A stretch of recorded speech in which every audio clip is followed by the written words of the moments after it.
Welcome to Destination Change, a podcast where we talk recovery, treatment, and more. I'm your host, Angie Fiedler-Sutton, with the National Behavioral Health Association of Providers, and I use she, her pronouns. My guest today is Leslie Gold. Leslie, she, her, is the founder and executive director of Strides in Recovery, a Los Angeles-based nonprofit that uses goal-oriented group running and walking programs to support long-term sobriety for individuals overcoming addiction.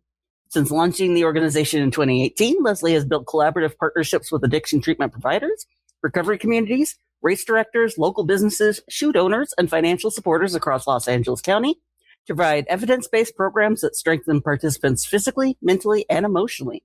Prior to founding Strides in Recovery, Leslie built a 30-plus year career in healthcare leadership, project management, and analytics. She held senior roles in clinical quality improvement, managed care contracting, cost accounting, decision support, and information systems implementation. Her commitment to service extends beyond her professional work.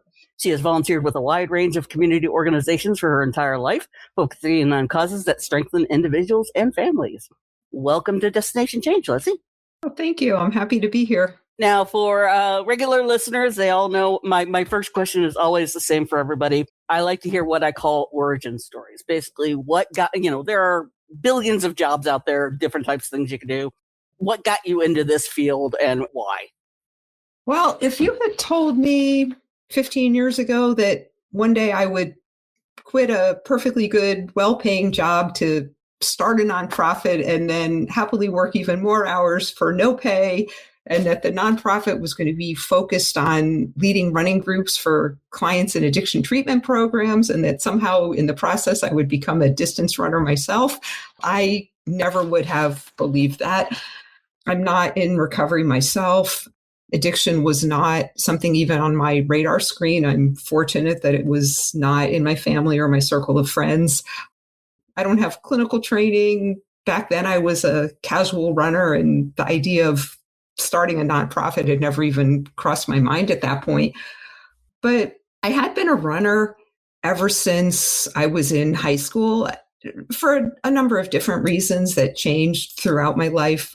Early on, it was because I saw that the healthiest, most energetic people in my family were the ones who exercised the most. And my uncle was a runner and a baseball player, and I thought I want to be like him. So I started going to run with him. And then I realized later on that running was a great way to just lower stress. When I had my kids, it was a good way to lose the pregnancy pounds. After each kid, I had to keep running a little bit more to lose the weight. It was also a great time to just take time out in the start of my day to clear my head and enjoy nature. As my kids got older, it became social. And so for me, running was just always something that I did for myself. But all of that changed because of a number of events that happened over maybe the course of about 5 to 10 years. I would break it into, it was 2 casual conversations, an ad in the local paper, and then an aha moment, and then being given an opportunity to coach that just completely changed everything. Once I started running more when my kids were older, that my neighbor encouraged me to run a half marathon. And I thought, yeah, why not? That sounds fun. So I ran it with him, had fun, started running a whole bunch more half marathons. And then, of course, my running buddies were like, you should run a full marathon. And it took me a while to convince myself that I was willing to take the time, that I could. And I started to think, though, I know how much time it takes to run a marathon and train for that. So why would I want to do it? So I said, okay, I'm going to run for a good cause. And now I'm just going to sit back and wait for that good cause to inspire me. And I saw an ad in the paper one day that said, Run to Save a Soul, the only Jewish-themed charity team for the Los Angeles Marathon. So I thought, okay, I'm Jewish. I'll go run for a Jewish charity. That sounds good. Without checking at all as to what they did. And when I showed up the first day, I was like, oh, I'm in an addiction treatment program, and everybody else on the team is in their first couple of months of sobriety. And I was fortunate that they were very accepting of me. I thought maybe they're going to think, why are you here? And you don't belong or whatever. But people were super warm and welcoming. And so I started training for my first marathon with the team. This was at Beit Tshuva, which is a rehab up in West LA. And that was when I had my aha moment. Up until then, I had always thought of running as something I just did for my own physical, mental, emotional health. But what would happen is I'd be running with people is they would start to share their stories with me. And, I would help out since I had a lot of running experience at that point doing half marathons, just encouraging them, pacing them. But most of the time I was listening and learning. And there were so many times when I'd get to the end of the run and people were, oh, thanks so much for your help. And I really appreciate that you took the time to listen to my story. It meant a lot. And I would hear this over and over. And that was when I started thinking like, wait, you mean my running is helping somebody else? And that just really opened my eyes. And then at the end of that season, I did the LA Marathon and they asked me, hey, do you want to help coach the team next year? So I thought, yeah, sure, why not? So that was in 2013. I've been coaching that team ever since. So I've literally gotten hundreds of people in their first year of recovery over the finish line of the LA Marathon. And then as I started to hear so many stories from people saying things like, training taught me I'm stronger than I thought. I could do whatever I put my mind to. I don't have to go through life alone anymore. I love being part of something bigger. And that's when I started thinking, well, gee, I should start a nonprofit and bring some kind of running program to other treatment programs. And 2018, I quit my job and now here I am. Started Strides in Recovery. That is very much an origin story, definitely. I mean, you kind of already covered it, but give me the elevator pitch for Strides in Recovery. When you are trying to sell the organization to funders or to people to join, what do you usually say? That we help people grow physically stronger, emotionally stronger, and mentally stronger so that they can do the hard work of recovery. Believe it or not, 2018 is almost 10 years ago. I'm still very much in the 90s or last decade. What have you seen kind of over the years since you started in terms of this program? Has it gotten better? Has it gotten worse? Have you seen different people? Any trends? Well, we started out at One Sober Living, and now we have about 1,300 people a year going through the program. We lead about 120 groups a month in treatment programs all across Los Angeles County. And what I've seen is the change in the running culture in LA County. So a couple things. One is that several of the treatment programs that we serve have embraced running so much that now they're actually hosting their own 5Ks. And we have one program where they let their clients in sober living, they tell them anybody who wants to train for a half marathon, we're taking you to Maui to run that half marathon. And they've done that. And then we go to a lot of the big public races, and there are always people coming up to us. They see our shirts and they want to share their story. And I start to hear things about, oh yeah, we see you everywhere. And I love it that people join the organization because they'll tell us, oh, we saw your group running, or we saw you at a race. So I feel like within LA County, we're starting to raise awareness that running is a helpful type of recovery capital. And I love it when people come up and share their stories and want to be part of it because they've seen us out there. So the running community definitely knows who we are. Before we get into the recovery capital side, as someone based in LA myself, I do know the answer to this, but I do know we have people who are not based in LA that are listening to this. I'm sure their first thought is there are places to run in LA. So talk a little bit more about the running community in Los Angeles. Yeah, absolutely.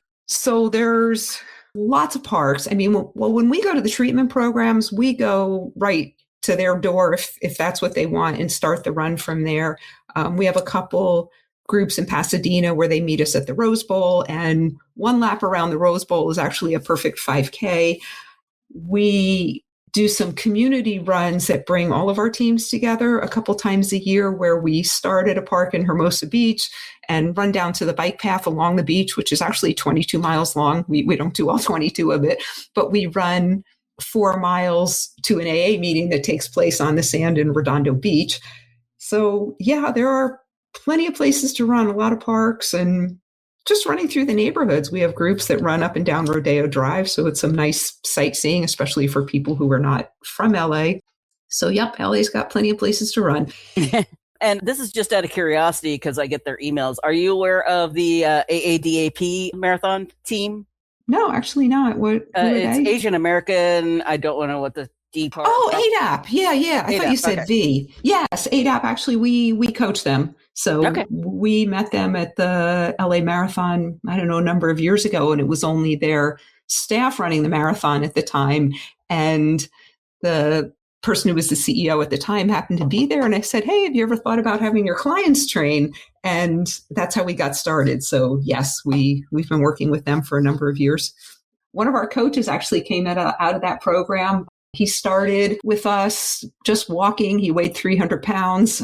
Now he runs races and wins, and has dropped over 100 pounds since we first met him. Nice. Now, you mentioned Recovery Capital. One of the things this Destination Change covers is the importance of Recovery Capital. How is running Recovery Capital? Expand a little bit more on that. Sure. A couple things. One is that we're giving people a community that they can be part of. So we tell people when they finish treatment, we definitely want them to stay connected with us. So they are welcome to come back and be volunteers. They're welcome to run with other groups. We always invite them to all of our events. We've had some alumni just decide on their own, like, hey, we're going to start our own running group. Like we had one of our coaches said, I was thinking about doing the Long Beach Marathon. Is it okay if I put together a group? And I said, sure. And next thing you know, he had 28 people on the team, and most of them were alumni from the program he had gone through. So we create that community for people. It's also a coping strategy. Like, it's a good way to just de-stress, clear your head. I mean, sometimes when I'm leading a group, I'll ask people, what's your goal for the run today? And I would say the number one answer I get is clear my head. So that's one. And then also, and I don't know how much you want me to go into all of the brain science, but there are a lot of neurochemical changes that happen that actually speed up the brain healing. I was actually going to ask about, I was actually getting, my next question was going to be about the concept of a runner's high. And I'm assuming that is part of it. Yeah, and that's a real thing. I can tell you a funny story. One of the guys we were running with, I could tell some people want to walk, some people want to run, and then there's some people who just think they're not runners, but they really are. So there was this one guy I was walking with, and I'm trying to convince him to run, and it just wouldn't work. And finally, I said, all right, I'll tell you what, Ben, if you run, you get some free weed. And he looks at me, he's like, I can't touch that stuff anymore. And I said, well, you don't have to. You get to make it in your own head. And he just looked at me. And then I explained that after your heart rate is in that 60 to 80% range for about 30 to 40 minutes, you start to produce a chemical called anandamide, and it binds to the same receptors that THC does. So, which is the psychoactive ingredient in marijuana. So from your brain's perspective, you're smoking weed. And he just looks at me, well, I'm not a good runner. I'm like, so what? Like, let's just run from here to the next telephone pole. So we did. And then, could I run a little further? I'm like, yeah. And we ran a little more. And then he's like, well, is it okay if I keep going?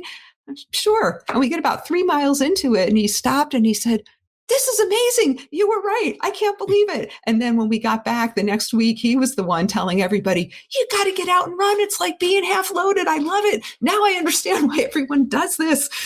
So yeah, you get that runner's high, but there are also benefits over the long term. So one example, and they did this study at UCLA where they took 2 groups, both long-term meth users, and one group just did the traditional therapy where group therapy and individual therapy and going to meetings. And the other group did the same thing. And then they added a couple days a week of cardio. And what they did was look at dopamine receptor activity in the control group and in the exercise group. And what they saw was that the increase in rate of dopamine receptor activity was 3 to 4 times higher after 8 weeks. So for all those people who were like, well, what's so great about being sober? It's not fun. It's because their dopamine receptors are still shut down from all the use. But if you're exercising and the dopamine receptors become more active more quickly, people can see the benefits of sobriety more quickly. So that's one. There's also one of the changes is that any kind of cardio, it doesn't have to be running, but anything that is moderate aerobic and keeps your heart rate in that 60 to 80% range for, at least half an hour or more, increases production of BDNF, which is brain-derived neurotrophic factor, which stimulates the production of new brain cells, and particularly in the hippocampus. And the reason that's important is because the hippocampus is part of the system of learning and memory. So you can have people who are in early recovery and they sincerely want to be sober. And I'm sure people like this, they get out of treatment and a month later they relapse. It's because even though in their heart and soul they want to be sober, their brains are still wired for their old habits. So if you can exercise and speed up the rate at which the brain is growing new neurons and new connections between the neurons, the brain's being strengthened to support the new habits. So you're basically giving people the brain they need to help them in recovery. We actually have a list of lots of studies on our website it's a list of links to all these studies so you can see the benefits. I was actually looking at it right now. I am not a runner. I think the last time I ran a mile was in high school when they made us all run miles. If someone wanted to kind of get started in running a marathon or running a mile, what are some of the tips or advice that you would give? I would say the first thing is take running out of the equation and just think about it as movement. We deliberately call the organization Strides in Recovery because we want people to feel welcome if they're starting as a walker. But I would say the first thing would be carve out the time to do it. And, some people are morning people. They're very happy to get up at the crack of dawn and go out and do something for half an hour. Other people would rather wait to the end of the day. So whatever, find the time that works for you and just carve out maybe 20, 30 minutes and go out for a walk or do whatever kind of movement you want so that starts to become a habit. And then once you have that habit carved out, that's when you can start deciding, do I want to go faster or do I want to go further? And just start with little goals. What we do with our program participants is like, we're just going to run to the next lamppost and then we'll walk and then maybe we'll go 2 lampposts. And one of the things I like to hear is when they'll say, oh yeah, when I first started this, I couldn't even go a block. And now I made it all the way to, whatever point, like the park where we take a break or whatever, but just make it a habit and just make a little bit of progress every day. And you turn around and 6 months later, hey, I'm a runner. Well, one of the things I like to ask, especially people who are in the executive director / CEO type of role, I know there's no such thing as a typical day / week, but what exactly do you do on a day-to-day basis? Well, you're right. There is definitely not a typical day, but I do have a standard approach that I take. And I always start by looking at the to-do list that I put together at the end of the previous day. And then the way I prioritize is I look at those tasks that are things that if I don't get them done, I'm holding somebody else up. Like maybe somebody's given me a document to review or a contract to sign, where they need photos for a social media posts that they're making. So that's always my number one priority, is make sure that I am giving everybody else what they need to be able to get their jobs done. Then I focus on what are the things that I consider my job, so to speak, and focus on those. as an executive director and transitioning from being involved in all of the day-to-day operations to eventually moving to a more big picture kind of a role, I have to make that decision of how much time am I spending doing kind of working in the business as opposed to working on the business. So once I've gotten those things done and I consider like, hey, that's my job, like running payroll is an example, then it's step back and look at the big picture and take time to think strategically and what's the longer term vision and how do we need to align the organization to get toward that vision. And then by the end of the day, I go back and I look at my list and, all right, what are all the things that I wanted to get done today? Did I actually get them done? And if there were things that I didn't, they go right at the top of the priority list for the next day. But I always like to end my day by thinking through, what do I need to focus on tomorrow so that I can start the day running? Well, sounds like you have a rather boring day with nothing happening then. Yes. Now, you are based in LA, but the organization itself is national, correct? We just focus in LA. The initial goal actually was to go national, but as we started to get into it, I saw just how important the community aspect of it is. Okay. So rather than spread ourselves thin, we decided to really go deep in LA and, more events, more connection with alumni, more community engagement, and just really develop a very strong recovery in Los Angeles, a recovery community in Los Angeles. The bio I read talked about, you'd built collaborative partnerships, one of which you list shoe donors, which makes sense when you hear about it, but it's not the first thing I would think of with a partnership for people who run races. So talk a little bit about that and what it takes to build these partnerships. What are some of your wins with these partnerships? Sure. Well, the shoe donors, a lot of the people who are in the program come in without running shoes. They're coming in off the streets or they're coming straight from prison. So they don't have shoes. They're showing up and they're wearing flip-flops or shoes with holes in them or slippers. So we want to make sure that is not a barrier to participation. And the shoe donors, they find us. It's pretty amazing.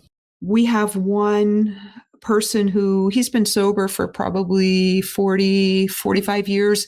And he goes around to running stores and collects all these shoes. I was connected to him through a store manager at Fleet Feet in the Valley. And anytime I call him up, like, hey, you got shoes? And he will literally show up with, 75 pairs of shoes that he's collected from running stores. We have people who have found us on social media and collected shoes for us. So we have two big donors in San Diego. So I drive down there every once in a while, load up the car with all the bags of shoes. We have people who mail them to us.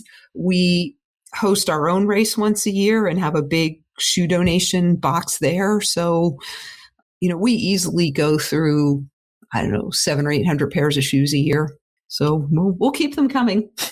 Yeah, no, definitely. Your longer bio that you had says, you're a presenter at many conferences and you've also done, other non-addiction treatment conferences, leadership and financial and whatnot. Is it usually on the same topic? Do you vary it? Is it always about running and addiction, or do you have a variety of the topics that you talk about?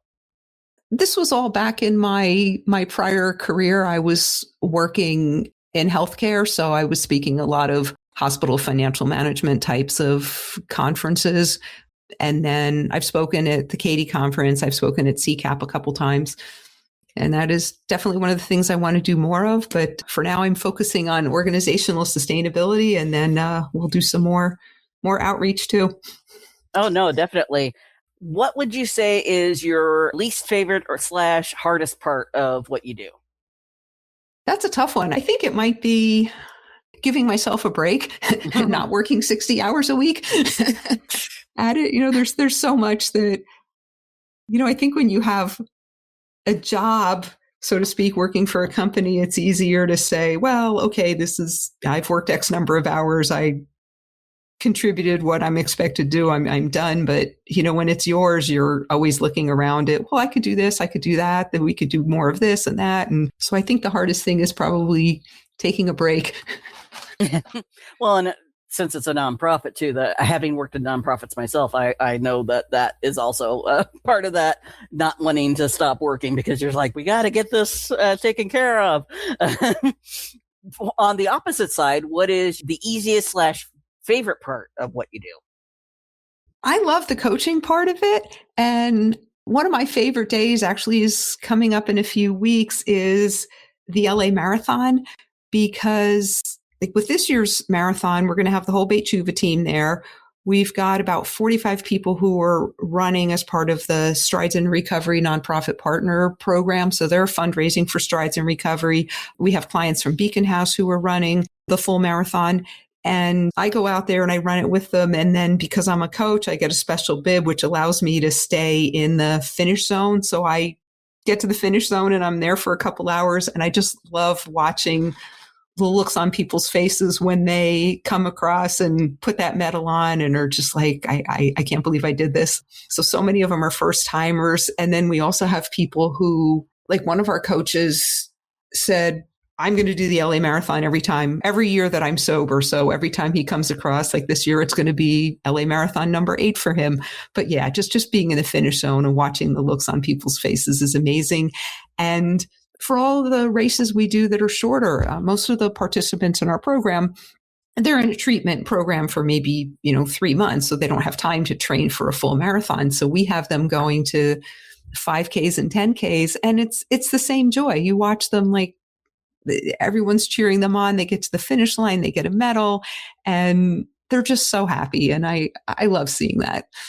That is definitely my favorite part.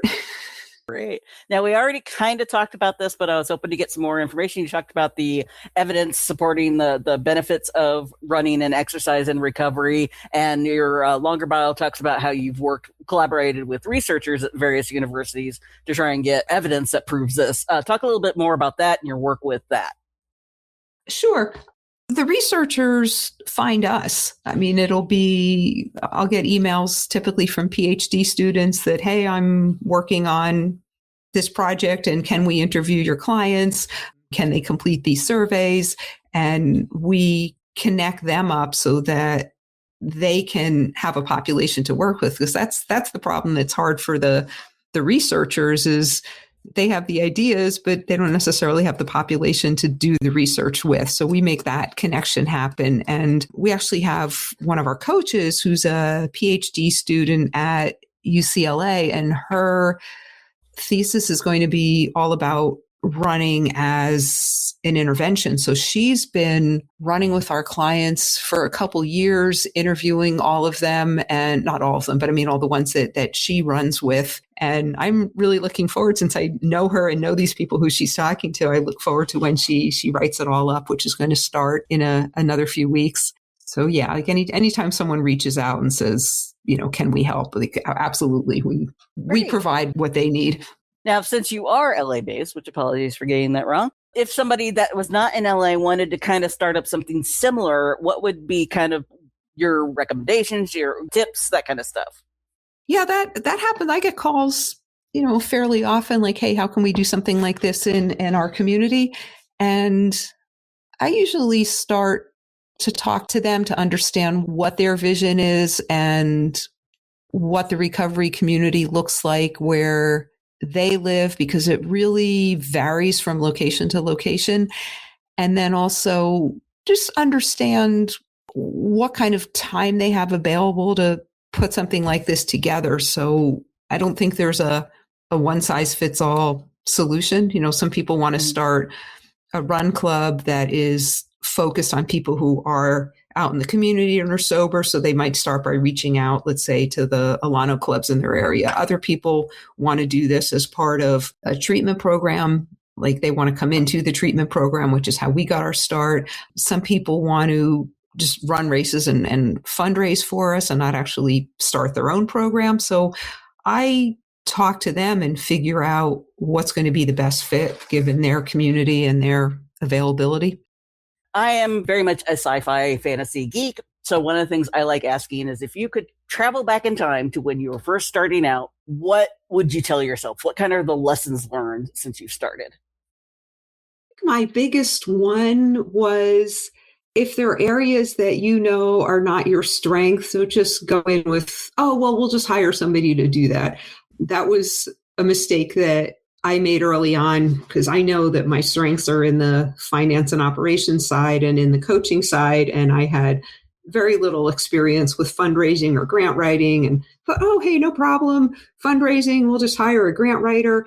And that did not work out the way I would have liked. And the lesson I learned from that is that if you don't understand the job at all, or what your needs are that are very specific to your organization, then you can't ask the right questions during the interview process to separate out the people who really know how to do the job versus the ones who are just really good at giving all the right answers in the interview. And then you hire them and you don't get the results you want. So what I do now is, when it's something that I know is not going to be my strength and I'm not going to spend the time making it my strength, is do the job just long enough so I start to understand what it is and what the most important parts are and how to ask the right kinds of questions. So that helped me figure out, okay, what is the right person that's going to fit in this role specific to what our organization needs. And then also over the years, I've gotten more people on the team. It used to be just me doing everything. And now I've got coaches and a program director and social media and events people, is I let them interview people as well so that I can get a lot of different perspectives. And then this way, we have been able to build a really good, solid team because we're getting input from people and because we understand much better what our needs are. Definitely sounds like you've learned the right lessons. The hard way, but yes. Now, you're obviously in a position of power. You've done this for quite a few years. Our audience is a wide range from people who are just starting out to CEOs. So I always like to ask people, if somebody approached you for advice for how to get into the industry or for what, how to become a leader, what kind of advice would you give them? No matter what your organization is, there are different categories of functions that have to be done. And rather than going in with this giant, endless to-do list, I would encourage people to organize it into areas and then tackle those areas one at a time and decide what the priorities are. So those areas, the way I see it, are your program, your operations. Like, what are the things you have to do every day so that the people you're serving get the experience you're trying to create for them? So that's one piece of the organization.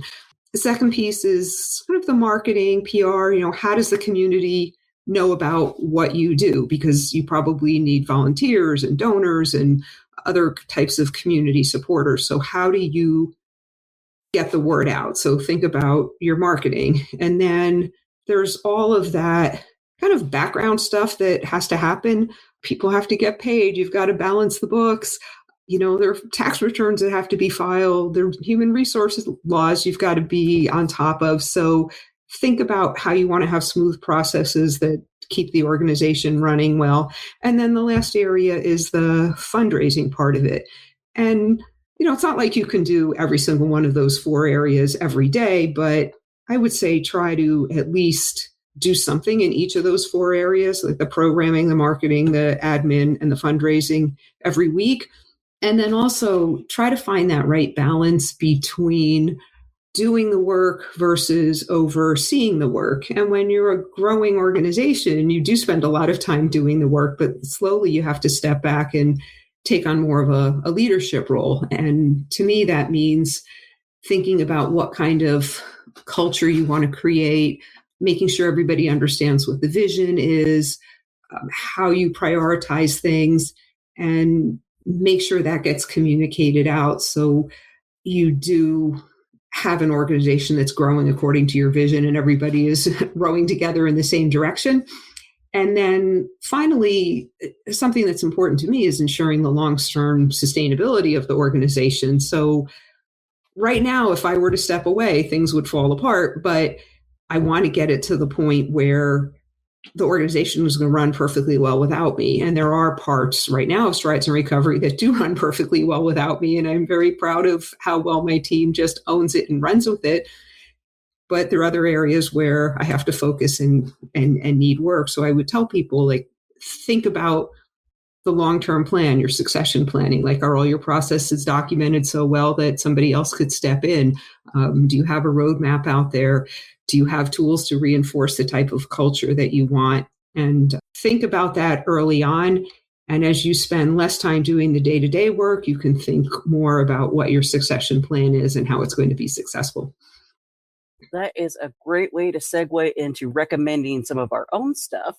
Many of our webinars are about the back end of how to run an organization. In fact, we have a 10-course SUD treatment provider bootcamp series. Now, admittedly, it was recorded in 2018, which unfortunately is a lot longer ago than it feels. And so some of it may be outdated, but most of that information is still relevant to today. And of course, members get it for free.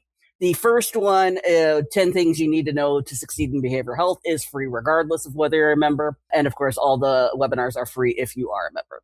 In the bio you sent me, you had a couple of links for resources and things to do, but for those who may just get the podcast and may not read the show notes, what are some of the resources that you use on a regular basis to kind of keep up with what you're doing?